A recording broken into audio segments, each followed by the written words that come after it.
నమస్కారం. ఒకసారి ఆలోచించండి. మీ చుట్టూ ఉన్న 7 యువతలో కనీసం ఒకరు తీవ్రమైన నిరాశతోనో లేదా ఏ పని మీద ఆసక్తి లేకుండానో బాధపడుతున్నారని మీకు తెలుసా? ఇది కేవలం ఒక అంచనా కాదు. ప్రపంచ ఆరోగ్య సంస్థ మరియు యూనిసెఫ్ లాంటి సంస్థలు చెబుతున్న కఠినమైన నిజం. మన దేశంలో యువతరం మధ్య మానసిక కుంగుబాటు ఒక నిశ్శబ్ద మహమ్మారిలా వ్యాపిస్తోంది. ఇది ఎందుకు జరుగుతోంది? దీని వెనుక ఉన్న కారణాలేంటి?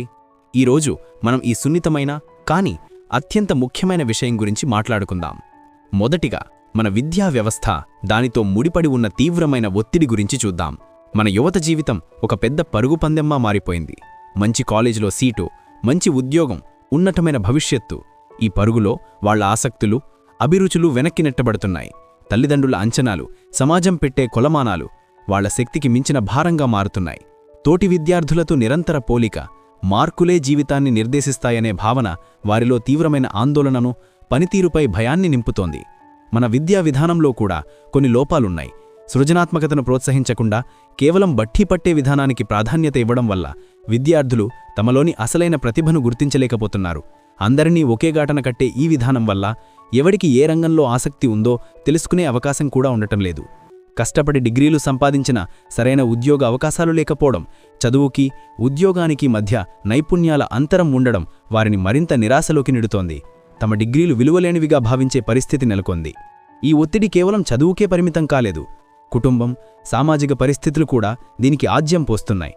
కుటుంబంలో ఉండే గొడవలు, తల్లిదండ్రులతో సరైన సంభాషణ లేకపోవడం, అతి నియంత్రణ లేదా పూర్తి నిర్లక్ష్యం ఇవన్నీ యువత మానసిక ఆరోగ్యంపై తీవ్ర ప్రభావం చూపుతాయి. ఆర్థిక సమస్యలు అదనపు భారం. ఒకప్పుడు ఉమ్మడి కుటుంబం వ్యవస్థ అందించిన మానసిక మద్దతు ఇప్పుడు చాలామందికి కరువైంది. ఇక సమాజం విషయానికొస్తే ఇక్కడ కూడా అంచనాల బరువు ఎక్కువే. పక్కింటి వాళ్ల పిల్లలతో పోల్చడం, కుటుంబ గౌరవం నిలబెట్టాలనే ఒత్తిడి, సంప్రదాయబద్ధంగా నిర్వచించిన విజయాన్నే సాధించాలనే నియమం వారిని ఉక్కిరిబిక్కిరి చేస్తోంది.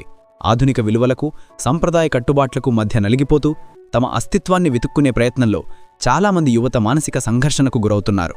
ఇక మనం జీవిస్తున్న ఈ డిజిటల్ యుగం గురించి ప్రత్యేకంగా చెప్పుకోవాలి. సోషల్ మీడియా ఒకవైపు ప్రపంచాన్ని దగ్గర చేస్తున్నా మరోవైపు కొత్త రకమైన సవాళ్లను విసురుతోంది. ఇతరుల ఆనందకరమైన మరియు ఎంతో అందంగా తీర్చిదిద్దిన ఆన్లైన్ జీవితాలను చూసి తమ జీవితాలతో పోల్చుకొని తీవ్రమైన అభద్రతా భావానికి లోనవుతున్నారు. తాము ఏదో కోల్పోతున్నామనే ఆందోళన, అంటే ఫియర్ ఆఫ్ మిస్సింగ్ అవుట్ వారిని నిరంతరం వేధిస్తోంది. లైకులు, కామెంట్ల రూపంలో గుర్తింపు కోసం వెతకడం ఒక వ్యసనంగా మారుతోంది. సైబర్ బెదిరింపులు, ఆన్లైన్ వేధింపులు సరేసరి. ముఖాముఖి సంభాషణలు తగ్గిపోయి సామాజిక నైపుణ్యాలు దెబ్బతింటున్నాయి. గంటల తరబడి స్క్రీన్లకు అతుక్కుపోవడం వల్ల నిద్రలేమి సమస్యలు పెరుగుతున్నాయి. సరైన నిద్ర లేకపోవడం మానసిక కుంగుబాటుకు, ఆందోళనకు దారితీస్తుందని ఎన్నో అధ్యయనాలు చెబుతున్నాయి. పట్టణ మరియు గ్రామీణ ప్రాంతాల మధ్య కూడా ఈ సమస్య తీవ్రతలో తేడాలున్నాయి. పట్టణాల్లో రద్దీ జీవితం, ఒంటరితనం, తీవ్రమైన పోటీ యువతను కుంగదీస్తుంటే, గ్రామీణ ప్రాంతాల్లో మానసిక ఆరోగ్య సేవల కొరత, ఆర్థిక కష్టాలు, వ్యవసాయ సంక్షోభం మరియు ఈ సమస్యల గురించి మాట్లాడడానికి ఉన్న అపోహలు వారిని వెనక్కి లాగుతున్నాయి. అలాగే ఆర్థిక అసమానతలు కూడా ఒక ముఖ్య కారణం. పేదరికం, అవకాశాలు లేకపోవడం, చదువుకు అవుతున్న ఖర్చు కుటుంబాలపై మోయలేని భారాన్ని మోపుతున్నాయి. ఈ ఆర్థిక ఒత్తిడి యువత మానసిక శ్రేయస్సును తీవ్రంగా దెబ్బతీస్తోంది. వీటన్నిటికంటే పెద్ద అడ్డంకి మానసిక ఆరోగ్యం గురించి మన సమాజంలో ఉన్న అపోహలు. మానసిక సమస్యలను ఒక బలహీనతగా, వ్యక్తిగత వైఫల్యంగా చూడడం వల్ల చాలామంది సహాయం తీసుకోవడానికి ముందుకు రారు. నలుగురు ఏమనుకుంటారోనన్న భయం వారిని మరింత ఒంటరి చేస్తుంది. గతంలో ఎదురైన గాయాలు, అంటే శారీరక లేదా లైంగిక వేధింపులు, గృహహింస, పాఠశాలల్లో బెదిరింపులు వంటివి కూడా మానసిక కుంగుబాటుకు దారితీసే ప్రమాదకరమైన అంశాలు. కొందరు యువత ఈ బాధను తట్టుకోలేక మద్యం లేదా మత్తు పదార్థాల వైపు ఆకర్షితులవుతున్నారు. ఇది వారి ఆరోగ్యాన్ని మరింత క్షీణింపచేస్తోంది. ఇవన్నీ కలిసి ఒక విషవలాన్ని సృష్టిస్తాయి. ఉదాహరణకు, చదువులో ఒత్తిడి ఆందోళనకు దారితీస్తుంది. ఆందోళన వల్ల చదువులో వెనకబడతారు. దానివల్ల ఒత్తిడి మరింత పెరుగుతుంది. చివరికి అది కుంగుబాటుగా మారుతుంది. అలాగే సోషల్ మీడియాలో పోలిక ఆత్మన్యూన్యతకు దారితీస్తుంది. ఆ భావన నుంచి బయటపడడానికి మళ్లీ సోషల్ మీడియాలోనే గుర్తింపు కోసం వెతుకుతారు. ఇది వారిని మరింత లోతైన నిరాశలోకి నెడుతుంది.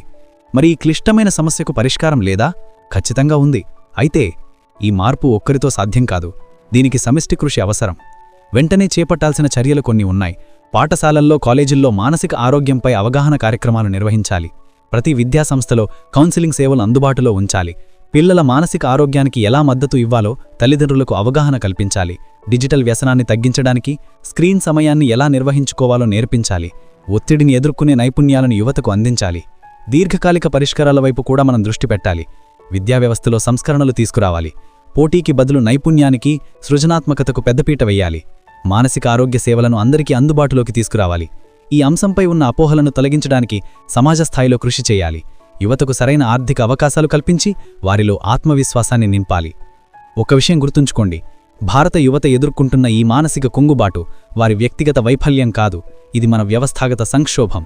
దీనికి తక్షణమే సమగ్రమైన పరిష్కారాలు అవసరం. కుటుంబాలు, పాఠశాలలు, ప్రభుత్వం, సమాజం అందరూ కలిసికట్టుగా పనిచేయాలి. కేవలం మార్కులు, సంపాదనలకే కాకుండా యువత మానసిక శ్రేయస్సుకు ప్రాధాన్యత ఇచ్చే సహాయక వాతావరణాన్ని మనం సృష్టించాలి. ఎందుకంటే మానసిక ఆరోగ్యం అనేది ఒక విలాసం కాదు, అది మన సమాజ భవిష్యత్తుకు, మన దేశ ప్రగతికి పునాది. దాన్ని కాపాడుకోవాల్సిన బాధ్యత మనందరిపైన ఉంది.